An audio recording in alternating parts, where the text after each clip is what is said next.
그 애가 돌아왔다고요? 정윤이는 전화기를 든 손이 미세하게 떨리는 것을 느꼈습니다. 70대 초반의 그녀는 여전히 곧게 뻗은 어깨와 단정한 자세를 유지하고 있었지만 그 목소리는 평소와 달랐습니다. 마치 오래전 묻어둔 무언가가 다시 꿈틀거리기 시작하는 듯한 떨림이었죠. 눈물과 감동이 있는 이야기, 다음 이야기도 궁금하시다면 구독과 좋아요 잊지 마세요. 강원도 양구의 군 간부양성원 건물은 늦은 오후 햇살에 잠겨 있었습니다. 11월의 차가운 바람이 건물 사이로 스며들어오는 가운데 윤희는 안보교육 강사실에서 내일 있을 수업 준비를 하고 있었죠. 은퇴한 여군 장교로서 이곳에서 10년째 근무하고 있는 그녀에게 젊은 간부들에게 국가관과 안보의식을 심어주는 일은 단순한 직업이 아니라 소명이었습니다. 정 선생님, 급한 공문이 왔습니다. 동료 교관이 급하게 들어와 전달해준 공문을 받아든 윤희의 눈빛이 순간 흔들렸습니다. 서울 국방부 법무단으로부터 온 출장 명령서였죠. 군 기강 해이 문제와 관련된 내부 비리 조사의 참고인으로 출석하라는 내용이었습니다. 그 공문 하단에는 주임 조사관 최민주 소령이라는 이름이 또렷하게 적혀 있었습니다. 윤희는 그 이름을 몇 번 소리내어 읽어보았습니다. 최민주. 왠지 모르게 익숙한 듯한 느낌이 들었지만 정확히 어디서 들어본 이름인지는 기억나지 않았죠. 하지만 가슴 한구석에서는 설명할 수 없는 불안감이 스멀스멀 올라오고 있었습니다.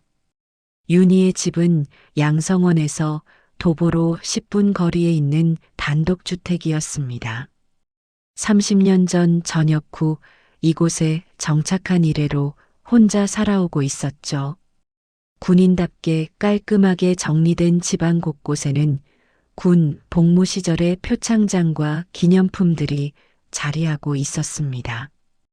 우수 장교상부터 모범 군인상까지 그녀의 빛나는 군 경력을 보여주는 증거들이었죠. 하지만 이상하게도 집안 어디에도 가족 사진은 단 한 장도 없었습니다. 결혼식 사진이나 아이들 사진, 손자, 손녀 사진 같은 것들은 찾아볼 수 없었죠. 대신 거실 벽면을 가득 채운 것은 각종 표창장과 부대 단체 사진들 뿐이었습니다. 마치 개인적인 삶은 존재하지 않았던 것처럼 말입니다. 그날 밤 윤희는 침실 서랍 깊숙한 곳에서 낡은 군번줄을 꺼냈습니다. 30년도 더 된 것이었지만 여전히 반짝이는 금속 재질의 그것을 손바닥 위에 올려놓고 한참을 바라보았습니다. 그 군번줄은 다른 것들과 달랐습니다. 보통의 군번줄보다 조금 더 무거웠고 안쪽에 무언가 들어있는 듯한 느낌이 들었거든요. 잠자리에 들었지만 윤희는 도무지 잠을 이룰 수 없었습니다. 꿈에서 계속 젊은 시절의 자신이 나타났죠. 20살 무렵 군복을 입고 부대 안을 걷던 모습, 훈련받던 모습, 그리고 어둡고 추운 어느 겨울밤의 모습까지. 그 꿈속에서는 누군가가 계속 울고 있었는데 그 울음소리가 누구의 것인지 알 수 없어 더욱 괴로웠습니다. 아기의 울음소리 같기도 하고 젊은 여성의 흐느낌 같기도 했죠. 다음 날 아침 윤희는 평소보다 훨씬 일찍 일어나 정장을 꺼내 입었습니다. 진한 회색 정장에 단정한 구두, 그리고 가슴에 작은 태극기 배지를 달았죠. 거울 앞에 선 자신의 모습을 보며 깊은 숨을 내쉬었습니다. 70대가 되었지만 여전히 위엄 있고 당당한 모습이었습니다. 하지만 그 눈 깊숙한 곳에는 오랫동안 묻어둔 무언가가 꿈틀거리고 있었죠. 서울로 가는 기차 안에서 윤희는 창밖 풍경을 바라보며 생각에 잠겼습니다. 국방부 법무단이라는 곳에서 무엇을 묻게 될지, 그리고 그 최민주라는 소령이 어떤 사람일지. 마음 한편으로는 불안감이 스며들고 있었지만 다른 한편으로는 묘한 기대감도 있었습니다. 왜인지 모르게 그 이름이 계속 머릿속을 맴돌았거든요. 기차가 서울역에 도착하자 윤희는 지하철을 타고 국방부로 향했습니다. 수십 년 만에 다시 찾은 서울은 많이 변해 있었지만 지하철 안에서 보이는 군인들의 모습은 예전과 크게 다르지 않았죠. 젊은 장교들이 단정한 자세로 앉아 있는 모습을 보며 윤희는 자신의 젊은 시절을 떠올렸습니다. 국방부 건물 앞에 도착한 윤희는 잠깐 발걸음을 멈췄습니다. 수십 년 만에 다시 찾은 이곳은 예전보다 훨씬 웅장해 보였습니다. 새로운 건물들이 들어서 있었고 보안도 한층 강화되어 있었죠. 경비병들의 예의 바른 인사를 받으며 신분증을 제시하고 출입 절차를 밟는 동안 그녀의 가슴이 묘하게 두근거렸습니다.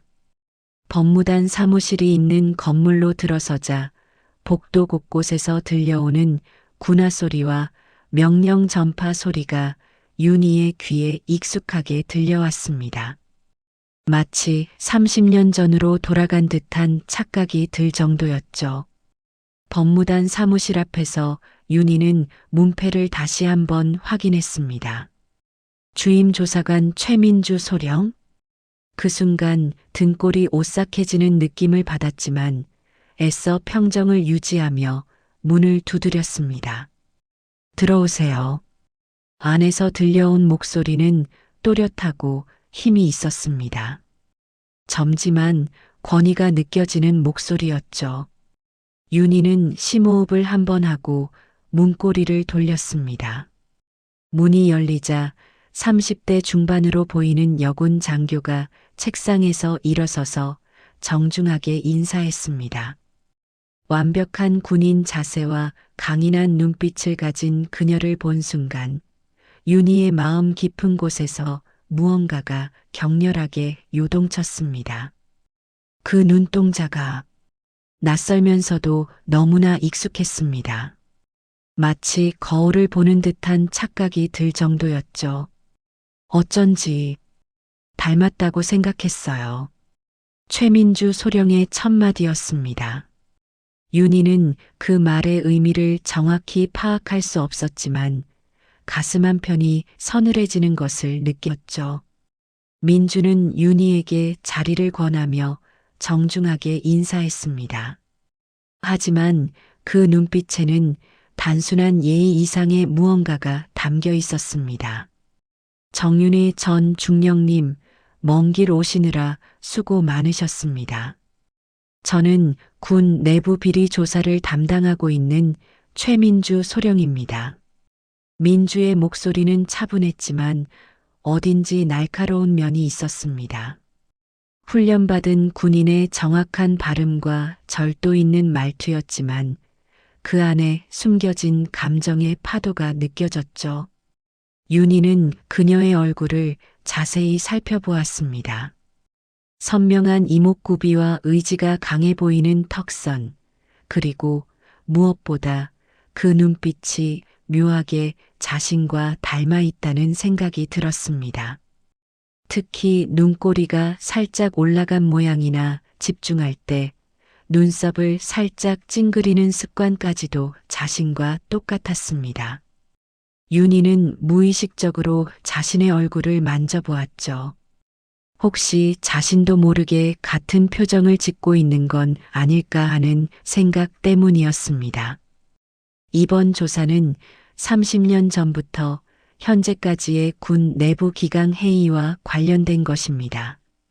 특히 여군 병사들의 인사관리 부분에서 몇 가지 의문점들이 발견되어서 말입니다. 민주가 꺼내든 파일들을 보며 윤희의 표정이 경직되었습니다. 그 안에는 자신이 복무했던 부대의 옛 기록들이 빼곡히 들어 있었거든요.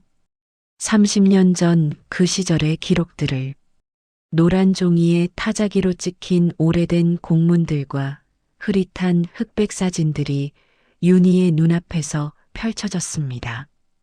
마치 시간이 거꾸로 흘러가는 듯한 착각이 들 정도였죠.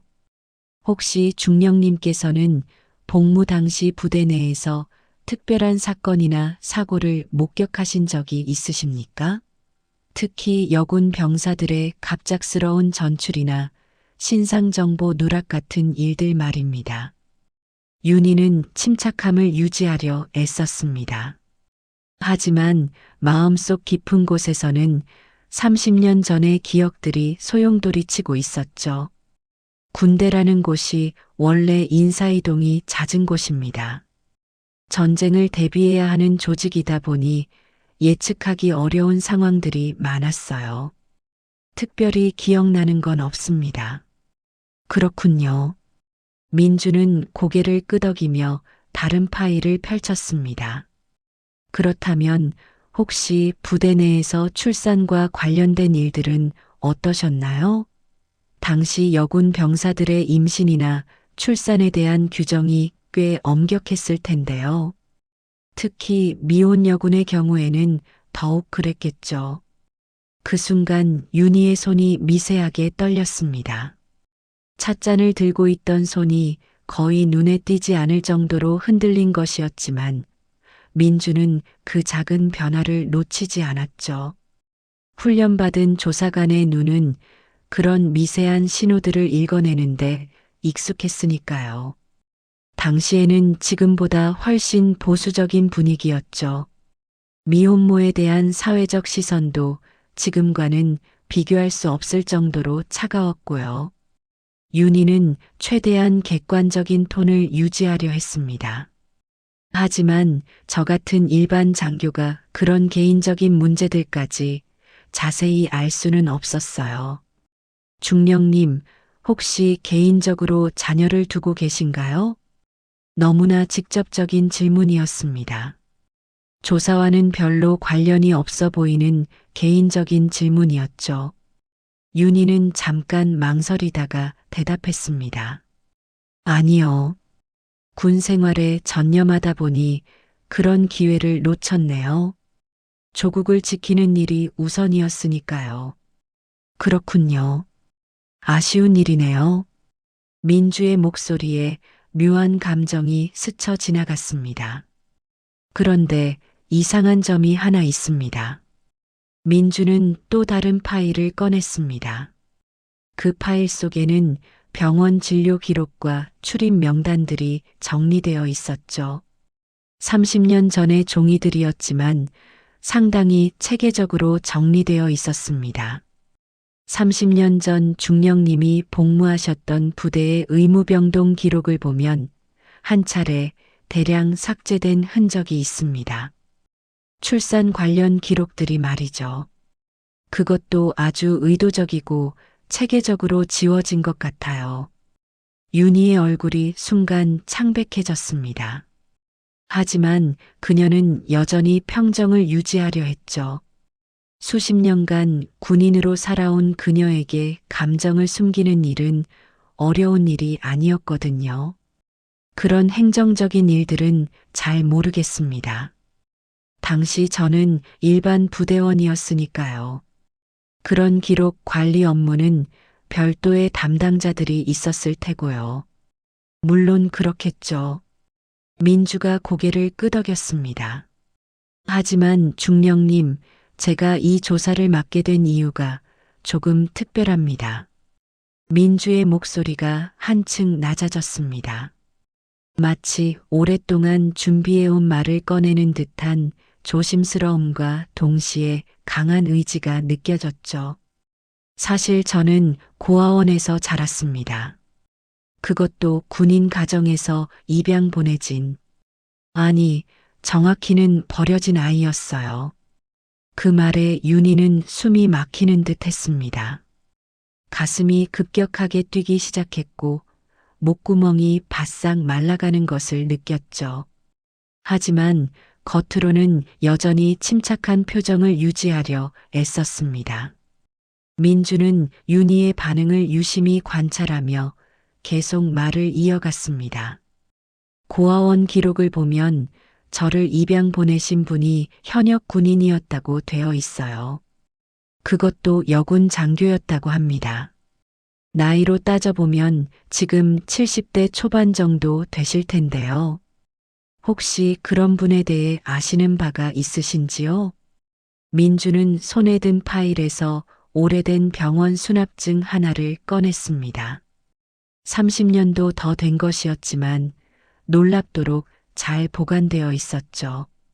종이는 누렇게 변색되었지만 글씨는 여전히 선명했습니다.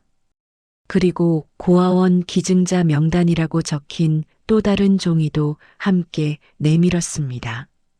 이 수납증에 적힌 날짜와 병원 이름, 그리고 환자 정보란에 적힌 이니셜을 보면 민주는 잠깐 말을 멈추고 윤희의 눈을 직시했습니다. J, Y, H라고 되어 있어요.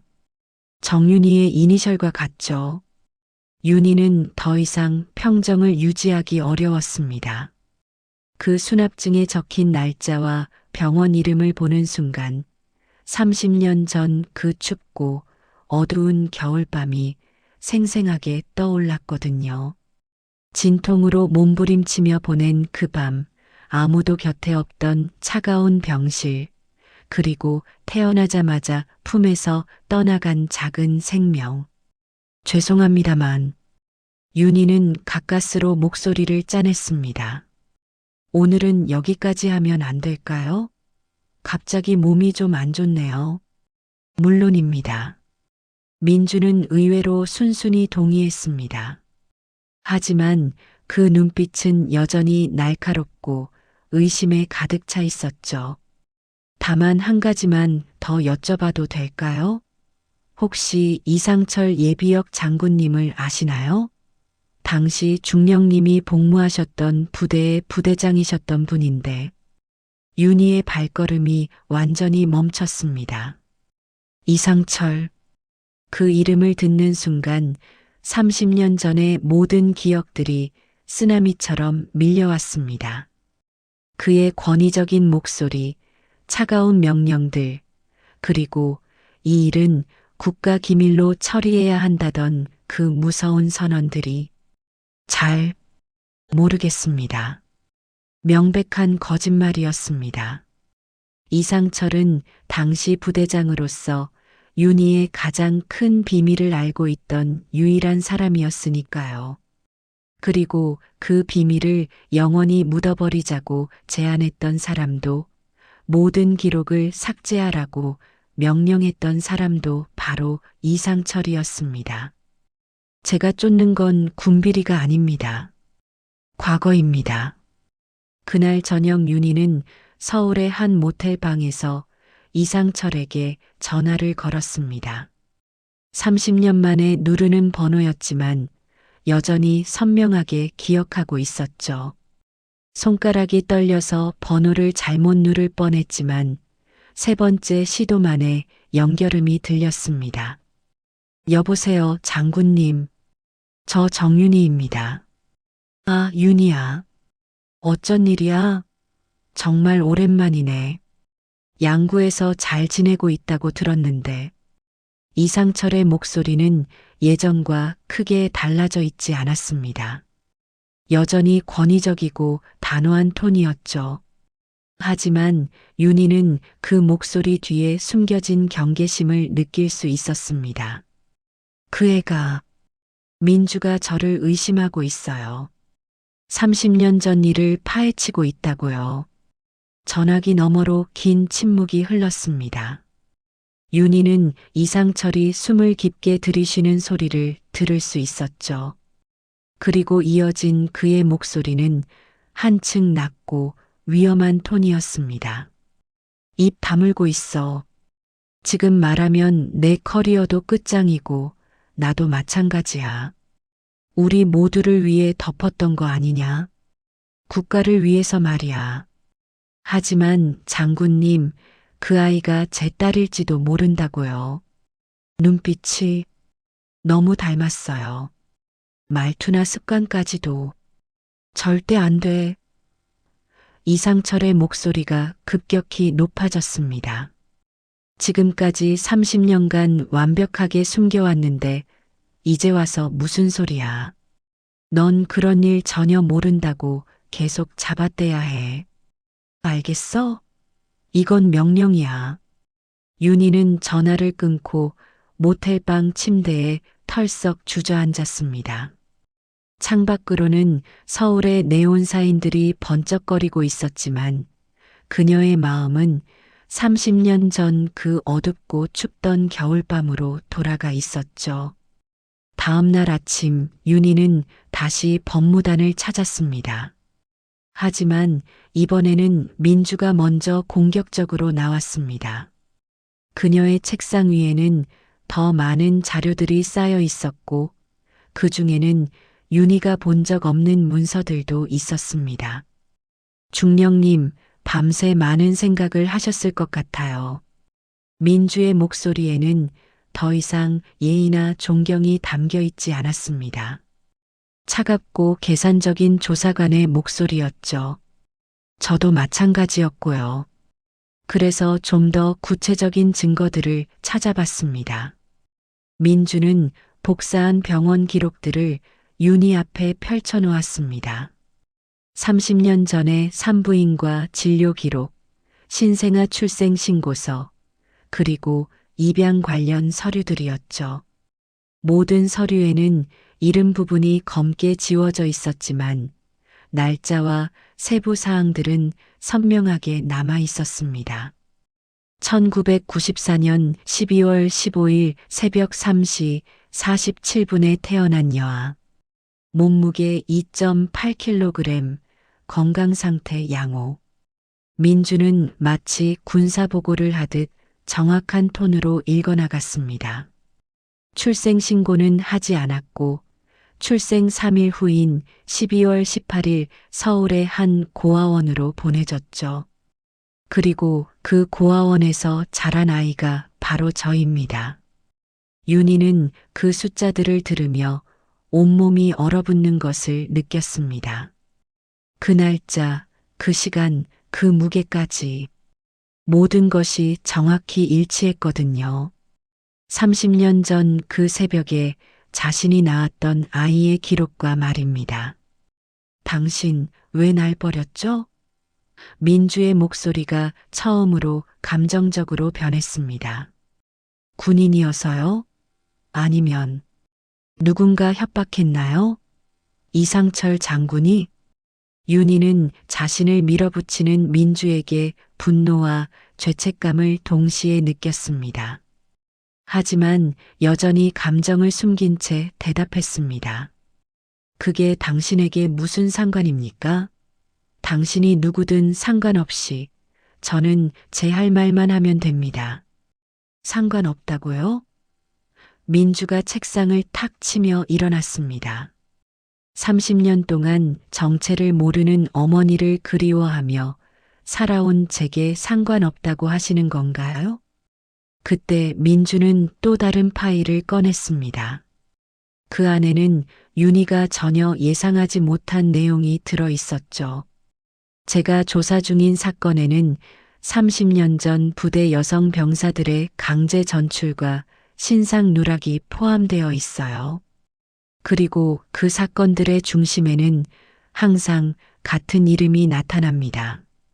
이상철 당시 중령, 그리고 민주는 윤희를 똑바로 바라보았습니다. 정윤희 당시 소위. 당신 말이에요. 윤희의 얼굴이 완전히 굳어버렸습니다. 민주가 파헤친 것은 단순히 자신의 출생 기록만이 아니었던 거죠. 당시 부대에서 벌어졌던 더 큰 문제들, 여군들에 대한 조직적인 은폐와 조작까지 모두 드러나고 있었습니다. 당시 부대에서는 미혼 임신한 여군들을 조용히 전출시키고 모든 기록을 삭제했어요. 국가 이미지와 군 기강을 위해서라면서 말이죠. 그리고 그런 일들을 실무적으로 처리했던 사람이 바로 당신이었습니다. 민주는 더 많은 문서들을 꺼냈습니다. 당시 전출 명령서들, 삭제된 인사 기록들, 그리고 몇몇 여군 장교들의 증언서까지였죠. 하지만 당신은 다른 사람들과 달랐어요. 다른 사람들은 그냥 조용히 전출시켰는데 당신은 아이를 낳았음에도 불구하고 부대에 남았죠. 왜였을까요? 윤희는 더 이상 변명할 수 없다는 것을 깨달았습니다. 민주가 가진 증거들은 너무나 구체적이고 정확했거든요. 30년 전의 진실이 마침내 햇빛 아래로 끌려 나오고 있었습니다. 당신들이 날 사람 취급이나 했나요? 윤희가 마침내 입을 열었습니다. 그 목소리는 30년간 참아온 분노와 절망으로 가득 차 있었죠. 20살짜리 여군 소희가 선택할 수 있는 게 뭐가 있었겠어요?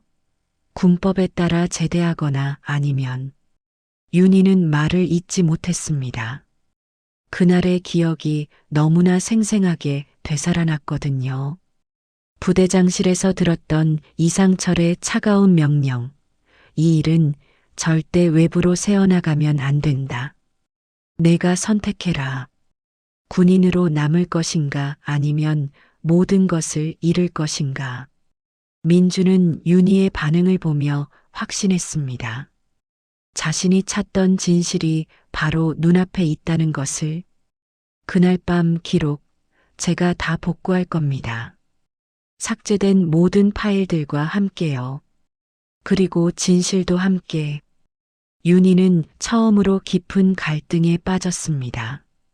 30년간 지켜온 침묵을 깨뜨릴 것인가 아니면 군의 명예를 위해 다시 한번 진실을 묻어버릴 것인가. 하지만 민주의 눈을 보는 순간 그녀는 알 수 있었습니다. 이제 더 이상 숨길 수 없다는 것을. 당신들이 날 사람 취급이나 했나요? 윤희의 목소리가 떨리고 있었습니다. 30년간 억눌러온 감정이 마침내 터져나오는 순간이었죠. 민주는 그 모습을 보며 자신이 찾던 답에 한 걸음 더 가까워졌다는 것을 느꼈습니다. 민주가 이상철을 찾아갔다는 소식을 듣고 그녀는 더 이상 숨을 곳이 없다는 것을 깨달았죠.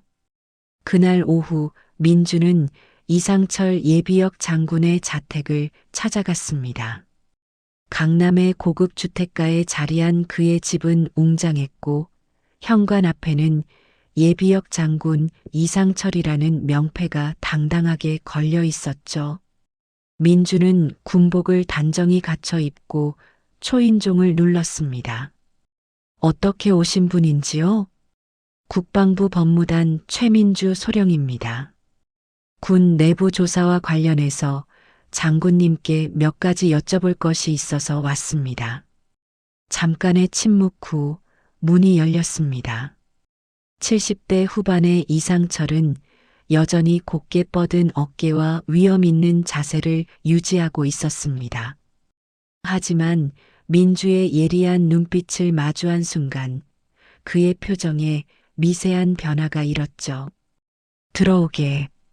거실로 들어선 민주는 벽면을 가득 채운 각종 표창장과 기념품들을 둘러보았습니다. 그 중에서도 특히 눈에 띄는 것은 30년 전 부대 시절의 단체 사진이었죠. 그 사진 한 구석에는 젊은 시절의 윤희도 보였습니다. 장군님, 30년 전 부대 운영과 관련해서 몇 가지 확인하고 싶은 것이 있습니다. 민주는 곧바로 본론으로 들어갔습니다. 당시 여군 병사들의 인사관리에 특별한 지침이 있었나요? 이상철은 차를 한 모금 마시며 신중하게 답했습니다. 군대는 규율과 기강이 생명이네. 모든 인사관리는 규정에 따라 엄격하게 이뤄졌어. 그렇다면 의무병동 기록이 대량 삭제된 것도 규정에 따른 것이었나요? 민주가 파일에서 복사본들을 꺼내며 물었습니다. 특히 출산 관련 기록들 말입니다. 이상철의 표정이 굳어졌습니다.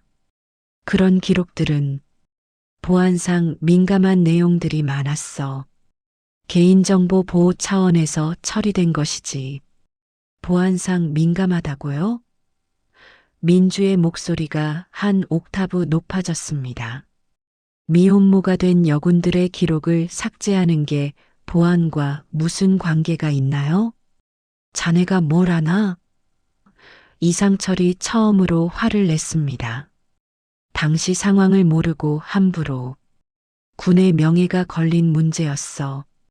사회적 파장을 고려해야 했다고. 민주는 더 구체적인 서류를 꺼냈습니다. 1994년 12월 정윤이 당시 소위의 출산 기록. 왜 삭제하셨습니까? 그리고 아이는 왜 고아원으로 보냈습니까? 이상철은 잠시 말문이 막혔습니다. 그리고는 깊은 한숨을 내쉬며 말했습니다. 그것은 국가기강 유지를 위한 결정이었어. 윤희 그 애는 유능한 장교였거든. 개인적인 실수 때문에 군을 떠나게 할 수는 없었지. 실수라고 하셨나요? 민주의 눈에 분노가 차올랐습니다. 사람의 생명을 실수라고 표현하시는 건가요? 그게 아니라 이상철이 변명하려 했지만 민주는 계속해서 압박했습니다. 그 아이가 바로 저입니다. 장군님. 당신들이 국가를 위해 버린 그 아이가 바로 저예요. 이상철의 얼굴이 창백해졌습니다. 자네가 그 아이라고? 네, 맞습니다.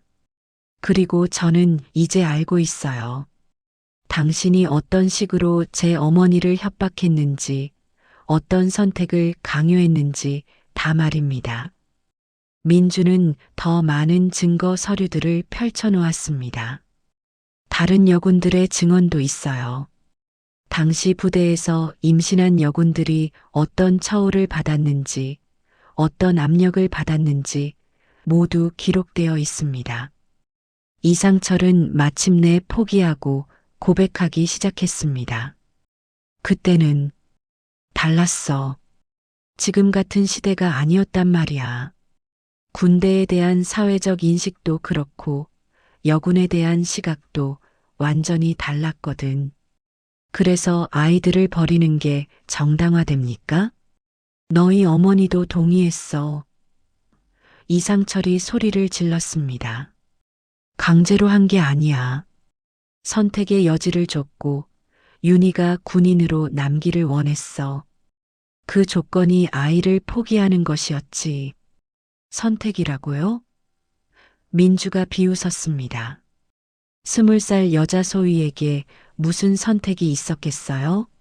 군법으로 처벌받고 불명예 제대하거나 아니면 아이를 버리고 군인으로 남거나. 이게 선택이라고 생각하세요? 한편 윤희는 양구의 집에서 이 모든 상황을 지켜보고 있었습니다. 그날 밤 윤희는 오랫동안 봉인해 두었던 서랍을 열었습니다. 그 안에는 30년 전의 군번줄과 함께 작은 종이 조각 하나가 들어 있었습니다. 아이에게 지어주었지만 부를 수 없었던 이름이 적힌 종이었죠. 최하늘. 그녀가 딸에게 선물하고 싶었던 유일한 것. 하지만 그마저도 전하지 못했던 이름이었습니다. 윤희는 그 종이를 가슴에 품고 결심했습니다. 더 이상 도망칠 수 없다면 적어도 진실만은 말해야겠다고. 비록 30년이 늦었지만 민주야. 윤희가 처음으로 그녀의 이름을 불렀습니다. 아니 하늘아. 엄마가 이제 모든 걸 얘기해 줄게. 당신이 날 지킨 게 아니라 없앴어요. 민주는 윤희가 자신을 하늘아라고 부르는 것을 듣고 순간 얼어붙었습니다. 그 이름은 고아원에서도 들어본 적이 없는 완전히 새로운 이름이었거든요. 하지만 그 이름을 들은 순간 왠지 모르게 가슴 깊은 곳에서 무언가가 울렸습니다. 하늘, 왜 갑자기 그런 이름을? 민주의 목소리가 떨렸습니다. 윤희는 가방에서 오래된 종이 조각을 꺼냈습니다. 30년간 간직해온 딸에게 지어준 진짜 이름이 적힌 그 종이를 말이죠. 이게 내가 너에게 지어준 이름이었어. 최하늘. 하늘처럼 높고 자유롭게 살라고 지어준 이름이었는데 민주는 그 종이를 받아들고 한참을 바라보았습니다. 누렇게 변한 종이에 볼펜으로 삐뚤빼뚤 쓰인 최하늘이라는 글씨. 20살 여군 소위의 서툰 글씨체였지만 그 안에 담긴 간절함은 30년이 지난 지금도 생생했습니다. 그럼 정말 당신이 제 어머니라는 건가요? 민주의 목소리에서 분노가 사라지고 혼란이 자리 잡기 시작했습니다. 그래. 미안해, 하늘아.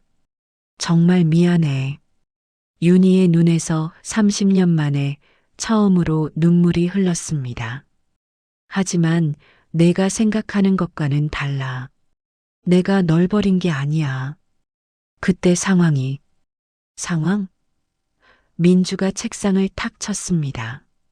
무슨 상황이 아이를 버리는 걸 정당화할 수 있나요? 어떤 상황이든 말이에요. 민주는 어제 이상철로부터 입수한 추가 자료들을 꺼냈습니다. 그 중에는 윤희가 직접 서명한 문서들도 있었죠. 이상철 장군이 모든 걸 털어놨어요. 당신이 스스로 선택했다고 군인으로 남기 위해서 아이를 포기하기로 동의했다고요. 윤희는 그 서류들을 보며 얼굴이 창백해졌습니다. 분명히 자신이 서명한 문서들이었지만 그 내용은 진실과는 거리가 멀었거든요. 이건 이렇게 쓰여진 게 아니었어. 당시 상황은 뭐가 달랐나요? 민주가 서류를 읽어나갔습니다. 여기 보면 정윤희 소위는 개인적 사정으로 인해 신생아를 입양 보내는 것에 동의하며 이는 본인의 자발적 결정임을 확인한다고 되어 있어요. 당신 서명도 있고요. 그건 윤희가 말을 잇지 못했습니다. 당시의 기억이 생생하게 되살아났거든요. 이상철 부대장이 차가운 목소리로 말했던 것들이 선택해라, 소위. 군법에 따라 처벌받고 불명예 제대할 것인가 아니면 이 일을 없었던 일로 하고 계속 복무할 것인가. 단 두 번째를 선택한다면 그 아이는 포기해야 한다. 군인에게는 사사로운 감정보다 국가에 대한 의무가 우선이니까. 당신이 동의했잖아요. 민주의 눈에서 눈물이 흘렀지만 분노는 더 강했습니다. 나를 포기한 데 동의했다고요. 윤희는 무너지기 시작했습니다. 30년간 자신을 지탱해왔던 모든 합리화가 딸의 분노 앞에서 산산조각 나고 있었거든요. 하늘아, 그때 나는 그만해요.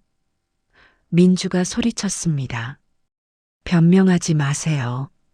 이상철 장군도 결국은 당신을 지켜주려 했던 거잖아요.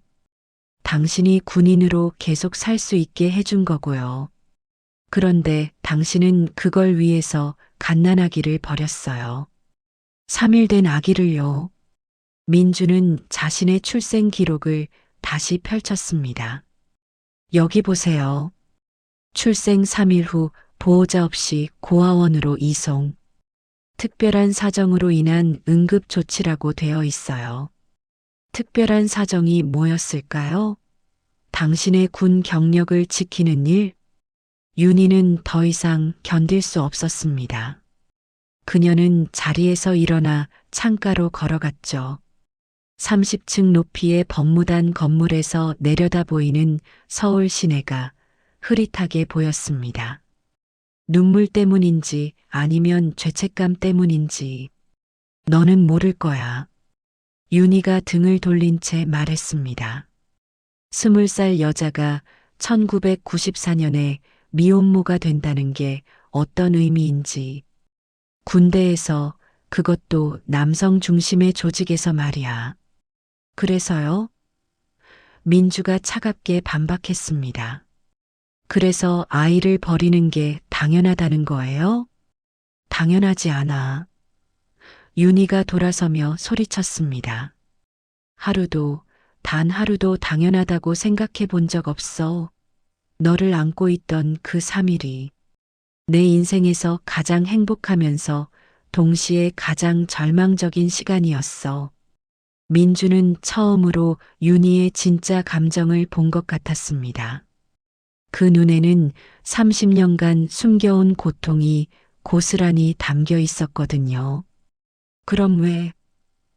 민주의 목소리도 조금 부드러워졌습니다. 왜 저를 찾지 않았어요? 30년 동안 단 한 번도요? 윤희는 다시 침대에 앉으며 고백했습니다. 찾으려고 했어. 몇 번이나 고아원 앞까지 갔었어.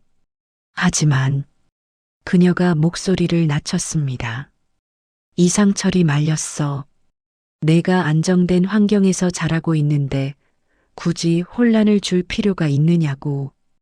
그리고 만약 내가 나타나면 내 경력은 물론이고 군 전체의 스캔들이 될 거라고 협박했지. 협박? 민주가 다시 날카로워졌습니다. 그래.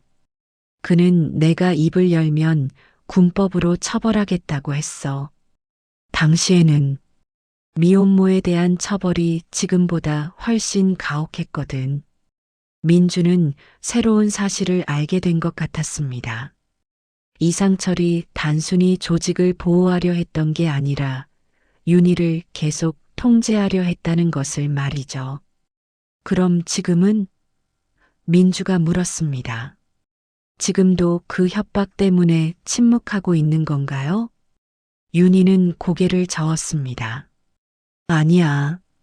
이제는 너를 만났으니까. 내가 훌륭하게 자란 걸 보니까 더 이상 숨을 이유가 없어. 하지만 민주의 표정은 여전히 차가웠습니다. 30년 늦었어요. 30년 동안 저는 왜 버려졌는지도 모른 채 살았어요. 어머니가 누군지, 아버지가 누군지도 모른 채요. 아버지는 윤희가 말을 멈췄습니다. 누구예요? 민주가 다그쳤습니다.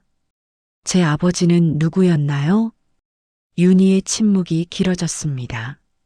아직 말하지 못한 또 다른 비밀이 있다는 것을 민주는 직감했죠. 기억하겠습니다. 지우지 않겠습니다. 민주는 윤희의 침묵을 견딜 수 없었습니다. 30년간 품어온 의문 중 가장 핵심적인 부분이 여전히 베일에 쌓여 있었거든요. 제 아버지는 누구였나요? 왜 그것까지 숨기려고 하시는 거죠? 윤희는 오랫동안 말없이 창밖을 바라보았습니다. 그 침묵이 길어질수록 민주의 불안감은 커져갔죠. 마침내 윤희가 입을 열었을 때 그 목소리는 너무나 작고 떨리고 있었습니다. 내 아버지는 이상철이야. 민주의 얼굴이 순간 경직되었습니다. 마치 벼락을 맞은 것 같은 충격이었죠. 뭐라고요? 이상철 중령이 내 아버지야. 윤희가 고개를 숙이며 말했습니다. 그때 나는 20살 소위였고 그는 45살 중령이었어. 부대장이었지. 민주는 의자에서 일어나 방 안을 걸어다니기 시작했습니다. 머릿속이 복잡하게 얽혀있던 퍼즐 조각들이 하나씩 맞춰지기 시작했거든요. 그래서 제 기록을 삭제한 거였군요. 자신의 불륜을 숨기기 위해서. 불륜이라고 할 수도 없어. 윤희의 목소리에 분노가 섞였습니다. 나는 거부할 수도 없었어. 그는 부대장이었고 나는 갓 임관한 소위였거든. 그때는 지금처럼 성희롱이나 성폭력에 대한 인식이 없었어. 상급자의 명령은 절대적이었지. 민주는 이상철과의 어제 만남을 되돌아보았습니다. 그가 보인 당황스러움과 변명들이 이제야 이해되기 시작했죠. 그러면 그 사람이 저를 없애려고 한 이유도, 그래, 자신의 경력을 지키기 위해서였어. 당시 그는 장군 진급을 앞두고 있었거든. 만약 부하 여군과의 관계가 드러났다면. 윤희가 쓴웃음을 지었습니다. 결국 나만 희생하면 되는 일이었지. 민주는 다시 서류들을 뒤적이기 시작했습니다. 이제 모든 기록들이 다른 의미로 읽혔거든요. 그럼 당신도 피해자였던 거네요. 왜 그걸 진작 말하지 않았어요? 누가 믿어줬겠어? 윤희가 한숨을 내쉬었습니다. 1994년에 20살 여군 소희가 45살 부대장을 성폭행으로 고발했나? 오히려 내가 유혹했다는 소리만 들었을 거야. 민주는 자신이 그동안 윤희를 얼마나 잘못 판단했는지 깨닫기 시작했습니다. 단순히 경력을 위해 아이를 버린 이기적인 여자가 아니라 권력의 희생양이 된 어린 소위였던 것이죠. 그럼 왜 지금까지 침묵했나요? 이제라도 고발할 수 있었잖아요. 윤희는 고개를 저었습니다. 증거가 없어. 그리고 설사 지금 고발한다고 해도 시효도 지났을 뿐더러 이상철은 이미 권력의 정점에 있었어. 나 같은 사람이 뭘 할 수 있겠어? 민주는 자신의 조사 파일을 다시 펼쳤습니다. 이제 새로운 관점에서 자료들을 재분석해야 했거든요. 다른 피해자들도 있었나요? 당시 부대에서 있었어. 윤희의 목소리가 더욱 작아졌습니다. 나만이 아니었어. 하지만 모두들 조용히 전출 가거나 제대했지. 나처럼 임신한 경우도 몇 명 더 있었고, 그 사람들 연락처 알아요? 몇 명은 알아. 하지만 모두들 이제는 가정을 꾸리고 살고 있어. 과거를 드러내기 싫어할 거야. 민주는 결심한 표정으로 일어났습니다. 그래도 시도해 볼게요. 이건 단순히 저 개인의 문제가 아니에요. 군 조직 전체의 문제거든요. 그때 윤희가 가방에서 또 다른 것을 꺼냈습니다. 오래된 군번줄이었죠. 이거 내 것이야. 민주가 그 군번줄을 받아들자 예상보다 무거웠습니다. 안쪽에 뭔가 들어있는 느낌이었죠. 민주가 조심스럽게 열어보자 안에는 작은 금반지 하나와 아기 사진 한 장이 들어있었습니다. 이건 내가 태어나서 3일 동안 찍은 사진이야. 그리고 그 반지는 내가 내게 주고 싶었던 거야. 내 어머니가 주신 유일한 유품이었거든. 민주는 그 작은 사진을 보며 눈물이 났습니다. 생후 3일 된 자신의 모습이었죠. 작고 빨갛고 주먹을 꼭 쥐고 있는 아기. 왜 이제 주는 거예요? 미안해. 정말 미안해, 하늘아. 윤희가 무릎을 꿇었습니다. 30년 동안 하루도 내 생각을 하지 않은 날이 없었어. 내가 잘 자라고 있는지, 건강한지, 행복한지 궁금해 미칠 것 같았어. 민주는 복잡한 감정에 휩싸였습니다. 분노와 동정, 그리움과 원망이 뒤섞인 감정이었죠. 그럼 이제 어떻게 하죠? 이상철을 고발할 건가요? 그건 내가 결정해. 윤희가 일어서며 말했습니다. 나는 내가 원하는 대로 하겠어. 증언도 하고 필요하다면 모든 걸 다 털어놓을게. 민주는 창밖을 바라보며 생각에 잠겼습니다. 복수를 하자니 이미 30년이라는 세월이 흘렀고 용서하자니 그동안의 상처가 너무 깊었습니다. 일단은 공식적으로 조사를 시작할게요. 민주가 결정했습니다. 다른 피해자들 증언도 받고 당시 기록들도 더 철저히 분석해 볼게요. 그리고 민주는 윤희를 바라보았습니다. 그리고 우리도 시간이 필요할 것 같아요.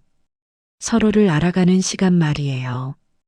윤희는 희망 섞인 미소를 지었습니다. 30년 만에 처음으로 딸과 진짜 대화를 나눈 것 같았거든요. 고마워, 하늘아. 아니, 민주야. 윤희가 조심스럽게 말했습니다. 내가 편한 이름으로 불러줘. 민주는 잠시 망설이다가 대답했습니다. 지금은 민주라고 불러주세요. 하늘이라는 이름은 아직 받을 준비가 안 된 것 같아요. 윤희는 고개를 끄덕였습니다. 그것만으로도 충분했습니다. 적어도 이제는 진실을 나눌 수 있게 되었으니까요. 군번줄보다 무거운 게 있더군요. 모정이라는 것. 딸에게 진짜 이야기를 들려줘야겠다고. 다음 날 아침 윤희는 다시 서울로 향하는 기차에 올랐습니다. 이번에는 피고인이 아니라 증인으로서, 어머니로서 가는 길이었죠. 가방 안에는 30년간 간직해온 군번줄과 딸의 이름이 적힌 종이가 들어 있었습니다. 법무단에 도착한 윤희는 민주를 만나기 전에 잠시 복도에서 망설였습니다. 30년간 숨겨온 진실을 말하는 것이 옳은 일일까? 하지만 민주의 차갑게 변한 눈빛을 떠올리며 그녀는 마침내 문을 두드렸습니다. 들어오세요. 민주의 목소리는 어제보다 더 냉정했습니다. 하지만 윤희는 이제 포기하지 않기로 마음먹었죠. 2달 뒤 국군 군사법원 대법정. 민주의 치밀한 조사 끝에 이상철 예비역 장군의 성폭력 및 증거인멸 사건이 공개 재판에 회부되었습니다. 법정에는 수많은 언론과 군 관계자들이 몰려들었죠. 30년 전 은폐되었던 진실이 마침내 햇빛 아래 드러나는 역사적인 순간이었습니다. 윤희는 증인석에 섰습니다. 70대 초반의 그녀는 여전히 곧게 뻗은 어깨로 법정에 들어섰지만 그 얼굴에는 30년간 짊어져 온 무게가 고스란히 드러나 있었습니다. 방청석에는 민주가 앉아 있었고 그 옆에는 당시 피해를 당했던 다른 여군 출신들도 함께했습니다. 증인은 1994년 당시 상황에 대해 사실대로 증언하시기 바랍니다. 재판장의 엄숙한 목소리가 법정에 울렸습니다. 윤희는 깊은 숨을 내쉬고 입을 열었습니다. 1994년 8월 저는 당시 이상철 중령으로부터 부대장실로 호출받았습니다. 야간 근무 후 피곤한 상태였지만 상급자의 호출을 거부할 수는 없었죠. 법정은 조용했습니다. 모든 사람들이 30년 만에 밝혀지는 진실에 귀를 기울이고 있었습니다. 그날 밤부터 약 2달간 지속적으로 성폭행을 당했습니다. 윤희의 목소리는 떨렸지만 또렷했습니다. 거부할 때마다 내 군 경력이 어떻게 될지 생각해봐라. 한번 찍힌 여군이 어떻게 되는지 알지? 라는 협박을 들었습니다. 변호인이 일어났습니다. 증인, 그런 일이 있었다면 왜 당시에 신고하지 않았습니까? 윤희는 쓴웃음을 지었습니다. 1994년에 20살 여군 소희가 45살 부대장을 성폭행으로 신고한다고요? 군검찰도 상급 부대도 그 누구도 제 말을 믿어주지 않았을 겁니다. 오히려 저를 문제 삼았겠죠. 그럼 임신 사실을 알았을 때는 어땠습니까? 윤희의 목소리가 더욱 떨렸습니다. 처음에는 믿을 수가 없었어요. 그런 상황에서 임신이라니. 이상철 중령에게 말했을 때 그는 차갑게 말했습니다. 선택해라. 군법에 따라 처벌받고 불명예 제대할 것인가, 아니면 이 일을 없었던 일로 하고 계속 복무할 것인가. 단 두 번째를 선택한다면 그 아이는 포기해야 한다. 방청석에서 작은 웅성거림이 일었습니다. 민주는 주먹을 꽉 쥐고 어머니의 증언을 듣고 있었죠. 검사가 질문했습니다. 그래서 어떤 선택을 하셨습니까? 선택이라고 할 수 있었을까요? 윤희가 고개를 저었습니다.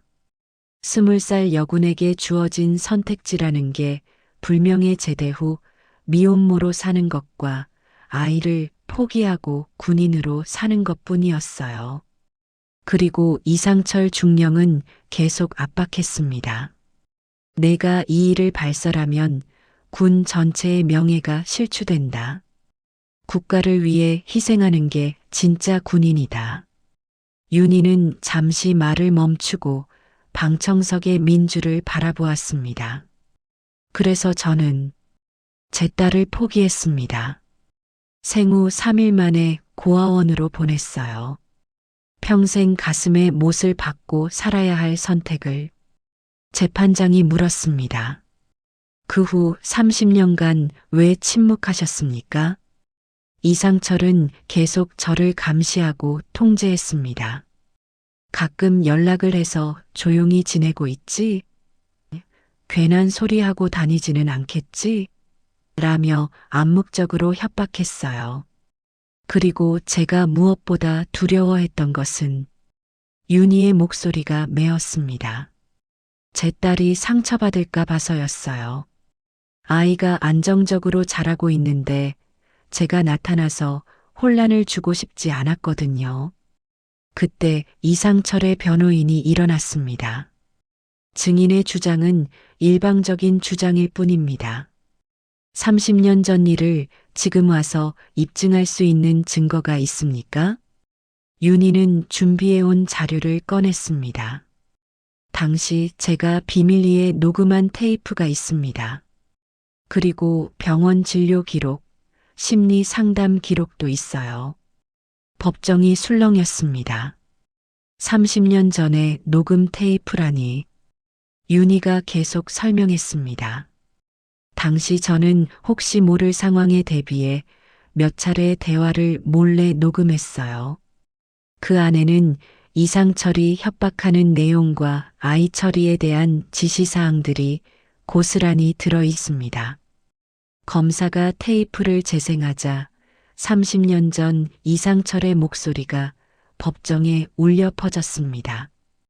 이 일이 밖으로 새어나가면 너뿐만 아니라 부대 전체가 망한다.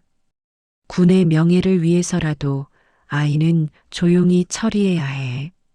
그리고 넌 앞으로 이런 일 없었던 것처럼 행동해야 한다. 알겠나? 법정은 숨소리도 들리지 않을 만큼 조용해졌습니다. 30년 전의 증거가 생생하게 되살아난 순간이었죠. 이상철이 급히 일어났습니다. 그건 문맥이 잘못 해석된 것이다. 당시 상황을 모르고. 하지만 재판장이 제지했습니다. 피고인은 자신의 변론 시간에 해명하시기 바랍니다. 윤희는 마지막으로 재판장을 향해 말했습니다. 저는 30년 동안 이 비밀을 짊어지고 살았습니다. 제 딸은 왜 버려졌는지도 모른 채 고아원에서 자랐고 지금은 훌륭한 군인이 되어 이 나라를 지키고 있어요. 하지만 저는 단 하루도 평온한 날이 없었습니다. 윤희의 목소리가 울먹였습니다. 국가는 사람이 지키는 것이지 사람을 버림으로써 지켜지는 게 아닙니다. 이상철은 국가를 지킨다는 명분으로 한 사람의 인생을, 한 아이의 운명을 짓밟았어요. 그리고 그것을 30년간 은폐해 왔습니다. 방청석에서 민주가 일어나 박수를 치기 시작했습니다. 그 박수가 법정 전체로 번져나갔죠. 30년 만에 진실을 말할 수 있게 된 한 어머니에 대한, 그리고 용기 있는 증언에 대한 박수였습니다. 이상철은 피고인석에서 고개를 숙인 채 아무 말도 할 수 없었습니다. 30년간 완벽하게 숨겨왔다고 생각했던 진실이 그의 바로 눈앞에서 무너지고 있었거든요. 윤희는 증인석을 내려오며 민주와 눈을 마주쳤습니다. 두 사람 모두 눈물을 흘리고 있었지만 그 눈물의 의미는 예전과 달랐습니다. 이제는 원망이나 분노가 아닌 서로에 대한 이해와 애틋함이 담긴 눈물이었죠. 재판장이 선고 일정을 공지하며 법정이 끝났습니다. 하지만 진짜 이야기는 이제 시작되는 것이었습니다. 30년간 떨어져 살았던 모녀가 비로소 진정한 만남을 시작할 수 있게 된 것이니까요. 이제야 너를 딸이라 부를 수 있게 되었구나. 재판이 끝난 지 한 달 후, 강원도 양구의 윤희의 집. 오랜만에 찾아온 평온한 일요일 오후였습니다. 거실에는 처음으로 가족사진 한 장이 걸려 있었죠. 민주가 정복을 입고 윤희와 함께 찍은 사진이었습니다. 30년 만에 처음 찍은 모녀 사진이기도 했고요. 윤희는 부엌에서 민주가 좋아한다고 했던 된장찌개를 끓이고 있었습니다. 평생 혼자 살아온 그녀에게는 누군가를 위해 음식을 준비한다는 것조차 새로운 경험이었죠. 그런데 이상하게도 전혀 어색하지 않았습니다. 마치 원래 그래야 했던 일상 같았거든요. 엄마, 제가 도와드릴까요? 민주의 목소리에 윤희의 손이 잠시 멈췄습니다. 몇 주 전부터 민주는 자연스럽게 엄마라고 부르기 시작했거든요. 처음 들었을 때 윤희는 너무 감격해서 눈물을 흘렸었죠. 30년간 기다려온 그 한마디였으니까요. 괜찮아, 하늘아. 거의 다 끝났어. 윤희도 이제는 편안하게 하늘아라고 부르고 있었습니다. 민주는 처음에는 그 이름이 어색했지만 점점 자신의 또 다른 이름으로 받아들이기 시작했죠. 최민주는 사회에서의 이름이고 하늘이는 어머니가 지어준 진짜 이름이라고 생각하게 되었거든요. 식탁에 마주 앉은 두 사람은 자연스럽게 대화를 나누었습니다. 예전처럼 조사관과 증인의 관계가 아니라 진짜 모녀로서 말이죠. 엄마, 이상철 판결 소식 들었어요? 민주가 조심스럽게 물었습니다. 응. 징역 5년에 전 재산 몰수라고 하던데. 윤희는 의외로 담담했습니다. 사실 형량보다는 진실이 밝혀진 게 더 중요해. 30년간 억눌려 있던 것들이 이제야 해소된 느낌이야. 민주도 고개를 끄덕였습니다. 다른 피해자분들도 많이 위로받으신 것 같아요. 용기 내서 증언해 주신 분들 덕분에 더 많은 진실이 드러났죠. 그래. 나 혼자만의 문제가 아니었다는 걸 알게 되어서 오히려 마음이 편해졌어. 윤희는 잠시 망설이다가 서랍에서 무언가를 꺼냈습니다. 낡은 편지 봉투였죠. 하늘아, 이거 내게 줄게. 민주가 봉투를 열어보니 그 안에는 30년 전부터 쓰기 시작한 일기장들이 들어 있었습니다. 표지에는 하늘이에게라고 적혀 있었고요. 이게 뭐예요? 너에게 쓴 편지 같은 거야. 30년간 내가 어떻게 지내는지 궁금할 때마다 미안한 마음이 들 때마다 썼던 일기들이야. 언젠가 너를 만나면 주려고 했던 거야. 민주는 그 일기장들을 펼쳐보았습니다. 1994년 12월 18일부터 시작된 엄마의 기록들이었죠. 하늘아, 오늘 너를 보내고 왔어. 작은 손으로 내 손가락을 꽉 쥐던 내 모습을 평생 잊지 못할 거야. 미안해, 정말 미안해. 하늘아, 내가 태어난 지 1년이 되었어. 지금쯤 걸음마를 배우고 있을까? 첫 번째 생일인데 엄마가 곁에 없어서 미안해. 하늘아, 내가 초등학교에 입학했을 나이야. 어떤 아이로 자라고 있을까? 건강하게만 자라다오. 매년 매달 때로는 매일 쓰인 기록들이었습니다. 30년간 한 번도 빠뜨리지 않고 딸을 생각하며 쓴 어머니의 마음이 고스란히 담겨 있었죠. 민주는 눈물을 참으며 일기를 읽어나갔습니다. 엄마, 이렇게 많이 생각해 주셨구나. 미안해. 곁에 있어주지 못해서 정말 미안해. 하늘아. 이제 그만해요. 민주가 윤희의 손을 잡았습니다. 이제는 원망하지 않아요. 엄마도 피해자였다는 걸 알게 되었으니까요. 그리고 민주는 잠시 말을 멈추고 미소를 지었습니다. 저도 이제 진짜 가족이 생긴 것 같아서 행복해요. 윤희는 그 말에 또다시 눈물을 흘렸습니다. 하지만 이번에는 슬픔이 아닌 기쁨의 눈물이었죠. 그때 민주의 핸드폰이 울렸습니다. 부대에서 온 연락이었죠. 네, 최민주 소령입니다. 네, 해외 파병 명령이요? 윤희는 긴장한 표정으로 민주를 바라보았습니다. 아프가니스탄 파병 6개월간. 네, 알겠습니다. 전화를 끄는 민주는 복잡한 표를 지었습니다.